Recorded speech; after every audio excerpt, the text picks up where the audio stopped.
Mitchell, Table Rock Fishing Intel here, and we're talking about the Jewel Gem Spin series here in the month of February.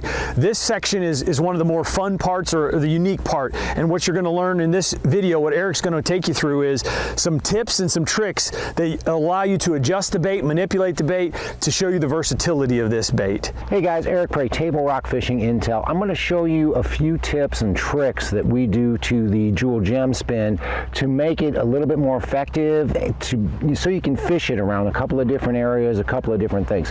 The first thing I'm going to show you is it's February right now, so the fish tend to be a little bit deeper. Most of the fish we're catching are 25, 30 feet deep on a day like today where we've got no wind and it's high sun. Sometimes they're even deeper than that. The Gem Spin itself only comes in a 1/4 ounce size, so you get a little bit of wind or whatever and it takes a while for that bait to get down there. So I'm going to show you a trick that I do to get this bait down a little bit deeper so I can get to those fish that are a little bit deeper. The first thing I'm going to do is I'm going to take your normal nail weight, get them anywhere, Sluggo, whatever, they come, you can get them anywhere.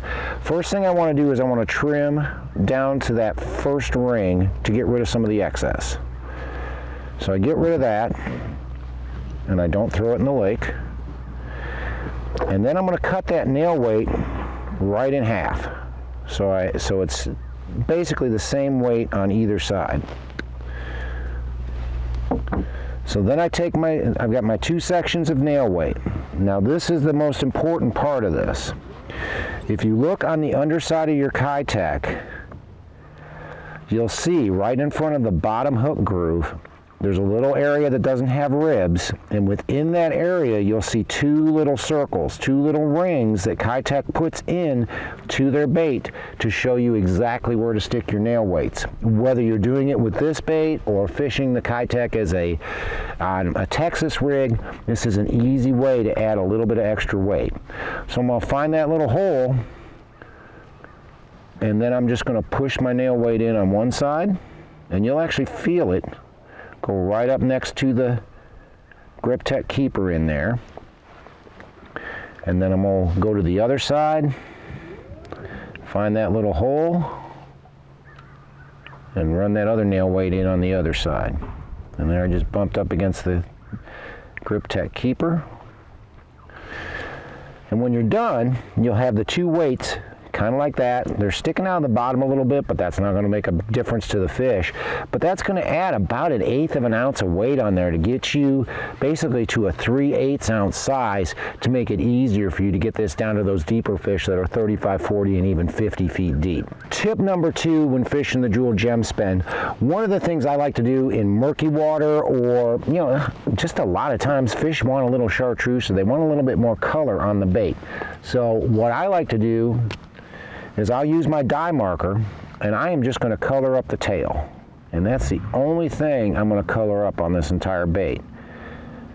That's going to give me a little bit more flash if I'm fishing in, say, some murky water, and it's also going to make that bait stand out a little bit more when it's coming through the water. So that's going to get you a few more strikes, maybe generate, you get some angry fish. If you're fishing around a lot of shad, this is going to definitely show up different than the other shad, going to look like a weakling, so the bass are going to key on this one. Another quick little tip on modifying the bait, making it a little bit more effective.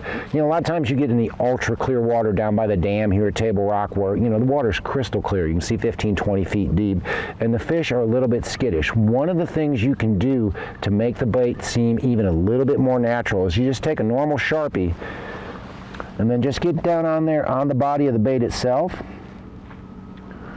and put you a black dot. Size doesn't really matter, as long as you got a little bit of a black dot on there. Do that on both sides, and that's going to give that bait a little bit more natural appearance.